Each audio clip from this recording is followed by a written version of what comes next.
Jar Oil. The company have filling stations across the country, and our rates are relatively cheaper than anyone else across the country.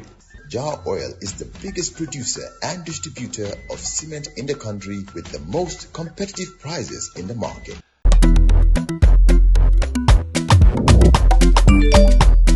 Excellent Jammeh si Wave. Yo, Abdullah, yo, luta do dede. Luta mënuloo jël moto nga andil ma xaalis. Hello? Ano lay waxal? Bësal mu fine.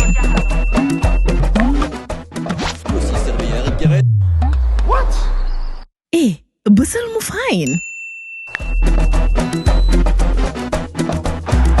Oh, yes! Wave acts in Gambia. Deposit and withdraw money, pay bills and buy mobile credit without fees. Transfer money wherever in the country for only 1% fee. At Wave, Bësal mu fine. Wave, your money is yours. It's coffee time with Peter Gomez on a very rainy Thursday, the 14th of August, 2025.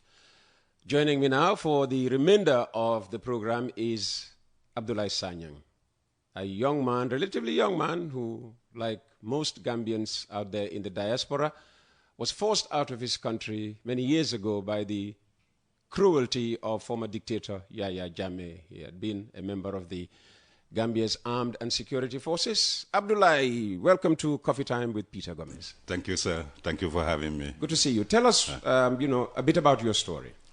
Peter, good to have you. Greetings to all of you, my fellow Gambians. This is Abdullah Sanya once more, as I always say. Gambia, where we belong. That's our motherland.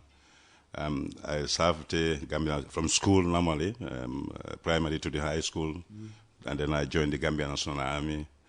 And what year was that? That was in 1991. Then in 1991, from our recruiting, we are transferred to Yundum Barracks. Then from Yundum Barracks, then I was selected as a communication radio operator.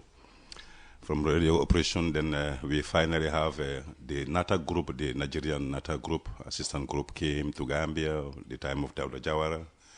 Then we have to reorganize the army, then to reset the army to a full-fledged military force. Then we have the administrative center at the Banjul at Marina Parade. We did the administrative course with the Nigerians. We were the first administrative clerks being set up to set up the army, to reset the army for a full-fledged operated armed force. Then we have the administration center at Banjul at Marina Parade. Before, in the time of Dawda Jawara, all the administration was based at the Yundum Barracks as the 1 infantry battalion.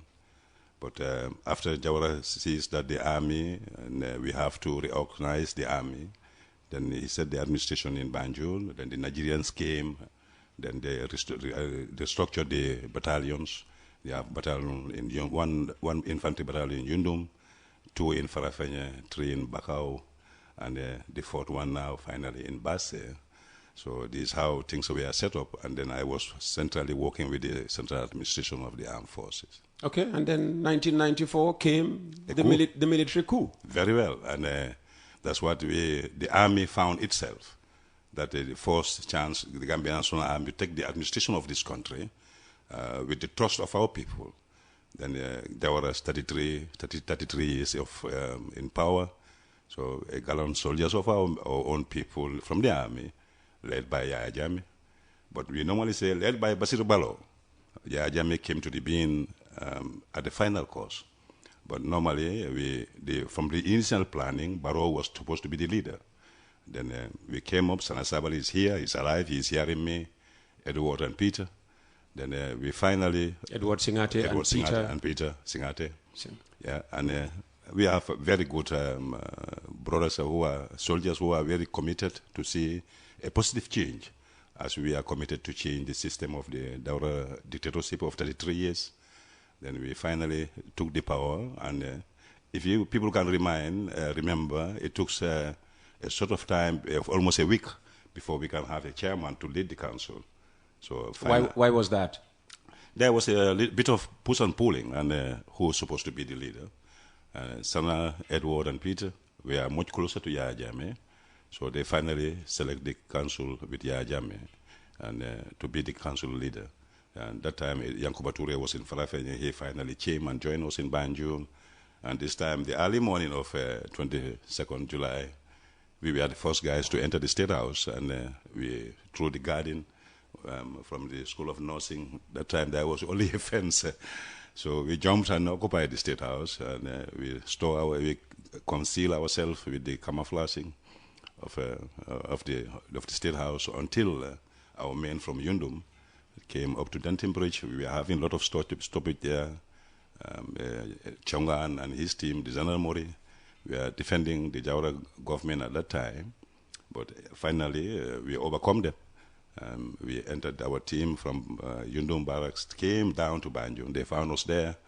And we finally took over the State House. Then Jawara was taken out of the State House to the seaport. Then he joined the ship there. If you said Barrow was supposed to be the coup leader. Yeah, the coup leader. Why was he, not in the mix when they were discussing leadership? Yeah, and this is what that brought, in fact, November 11. And we Gambians, I think that's why we have to elaborate on this very much. Gambians should stop backstabbing each other. People who initially create the job, Gambians believe you can do the job, and finally, who is sitting at the next corner will come and take over the cake. And that's what happened to us even in 2016 as Barrow in the office at this moment. Let's go back to 1994. Before and we come to 1994, and this is how the discussions were not fully in touch with one another. So there was a fraction within ourselves, within our officer corps, whom supposed to be the coup leader. And Barrow initiated. And the initiation was long time been planning. And Basiru Barrow was instrumental than any of them. And we all believe, we the soldiers in the barracks, we believe that, Barrow supposed to be the coup leader. He is the one who initiated. We all talk about it as a soldier. He initiated the coup attempt, right? The coup attempt, yes, sir. But who led the coup? The coup itself. The whole, Barrow is part of it. Sana Sabali is very instrumental. He's the one in charge of West Coast here, the power stations and the radio stations, the operation and the Abuko art station. Sana was in charge of the West Coast here. Then Edward and Peter and we, some of the soldiers, we are entrusted to Banjul at the State House. This is how we divided. So where was Basiru Barrow? Basiru was finally, he was with Sana Sabali and going to control most of the battalions, and he was the base controller of the movement of the soldiers. Then he came with us finally to Banjul, but he came late, and like Yaya Jammeh also, because he came. Yaya Jammeh came late? Yeah, he came because we divide ourselves into factions, so that in case of any ambush or any other military attack or so, then we can able to conceal ourselves to overcome it. Okay, so where was Yaya stationed? Yaya he came with the soldiers. He came with the soldiers from Yundum Barracks. At that time, he was the military police commander. He came with the soldiers. Then the first team to enter Banjul, he came with the last team. So Edward and Peter, and they were in the frontage of the State House. So some young soldiers of us, like me, we jumped from the fence to enter to the State House. This is how things went through. So how come some of you decided Yaya Jammeh, deserved being the coup leader and subsequently the head of state? Thank you, sir. And I'm a young soldier, obviously. The officer corps, we have in the army, we have chain of command, and the officers corps discuss most of the issues that will govern all of us. So as we go into terms and conditions of service, the seniority goes, and we goes into this. So the officers corps have a special meeting. We have several meetings at the State House there, at the first floor. I was, in fact, one of the meetings. I was one of the guards there. So things were discussed. It takes 2-3 days, almost 5 days, before we have finally picked Yaya Jammeh to be the chairman of the council. What tipped the balance in his favor? Why did he come out as the one chosen? Right, sir. And most the Sana Sabali is one of the instrumental guy. Edward is also another guy. Passing that we are much pressed with Yaya Jammeh to be the leader. Because many of our senior officers, they withdrew from the coup. They knew the coup. One like Momar Cham, the president CDS now. Oh. Yeah, Omar Faye. They all withdraw. Omar Faye was not here. He was in US. I'm the one who brought that communication to the Minister of Foreign Affairs for him to come back. We need him here because there's a change of state of affairs. So he's supposed to come back home. But he refused to come. Omar Faye refused. Momar Cham, the President CDS, he never appeared. And many of our officers refused to come. Like Conte also was on course at that time. But finally he came back home. Babkar Jatta, he never come, he never participated. But eventually... Don't you think they did the right thing, realizing that soldiers are not meant to topple a democratically elected government as you people did? That was treasonable, and if the coup had failed, I mean, you all would have gone to the gallows, and people would have said rightly so. I don't think so. I don't think so. You know, military, we goes with a command structure. If the seniorities withdraw, the young soldiers will take over. They maintain the command is their fundamental responsibility to see that our soldiers under command to be well structured to go into whatever administration or whatever step we are going to take about the state affairs. The seniority must be intact. So despite they don't want to participate in the coup, but the young officers, they are all part of the officers' corps. So decision makers, we always say, one soldier man die, another soldier man take over. This is the principle we apply it in the army. So if the senior officers refuse to participate in the state of affairs, obviously young officers will take over. Okay. And, So you guys settled on Yahya Jammeh as the leader. As the leader. What happens, or what happened next? Did you now start going out to look for the ones who were meant to be part of the coup and decided at the last minute to pull out? Yeah, those who last minute pull out, like Omar Cham, we went and arrested him from his house. All of them, most of the senior officers, we went for them and we arrested them because that's a threat to the coup. When there's a military coup, most of the senior officers refuse to appear. It's our security of our men and the country not to have a counter coup. So the threat to there, so most of the senior officers, they knew much of the army. Then we have to go and apprehend them and bring them to a control center. Most of them we are taken to Mile 2. And we have, this is how things went. Momar Cham is one of them. How to call it? Chongani was one of them. You come to the other guy, many of them, like Babkar Jatta and so, Okay. yeah. But Babkar Jatta was not arrested. He was asked to report to army headquarters. Well, he went on to become CDS eventually. Good. Right, sir. All right. Okay, so after arresting all these senior officers, just to minimize the risk of a counter coup and threats. And then what happened next? Then we try to restructure ourselves, Jammeh, the army. I work with the administration with the central administration at the army headquarters. As what? As a clerk typist and an administrator. Then we finally restructured the army. That time was general duty. So I was in fact stationed at the Statehouse at that time. I was among the first guards to Yahya Jammeh. So finally, when we settle down, the tempo cool down, then we distribute the soldiers. We bring a list of the postings to distribute our soldiers, checkpoints, strategic locations. Then the rest went back to their respective places. People like us back to the office and the radio communication.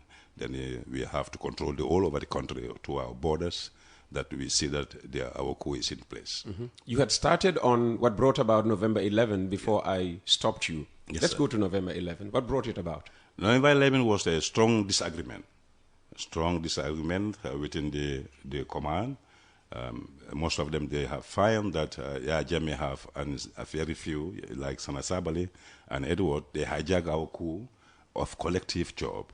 So they have picked up their own team to lead the coup, while most of the officers were not happy about this. So Samsar, I can remember Samsar also, he was there. He was the liaison officer at that time. He will be keenly listening to you as you speak now. Yeah. He was the liaison officer at that time at the Minister of Defense at the Statehouse. So he was not arrested. But finally, he was been after arrested. So because we have threats from most of the senior officers that they want to counter coup. Including from Mr. Sar? Sar, yeah. Yeah. We have that intelligence of him. That he's this is just intelligence? No, it's intelligence. It's real. It's real. Oh. Yeah, it's real. And most of them were arrested. And the November 11 with Basira Balo, Jibril Sey, Fafanyang, you name them, Dotfal.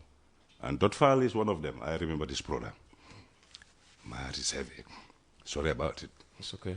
He trained me in Farafenye. Very good soldier, a gallant soldier. He did most of the strategic operation of the coup.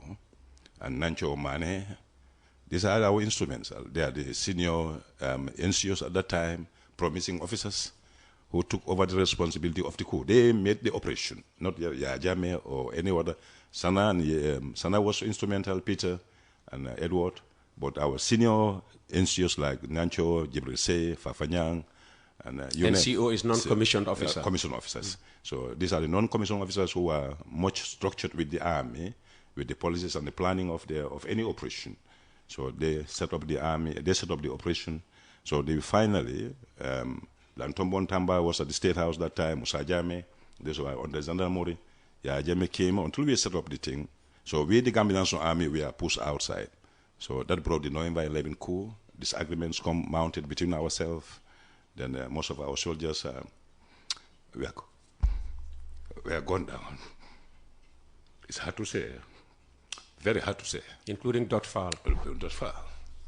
And why are you so emotional at the mention of the name Dotfal? I knew them from my heart. They trained me in the army. And these are the men Gambia taxpayers have been spent on them. I'm sorry.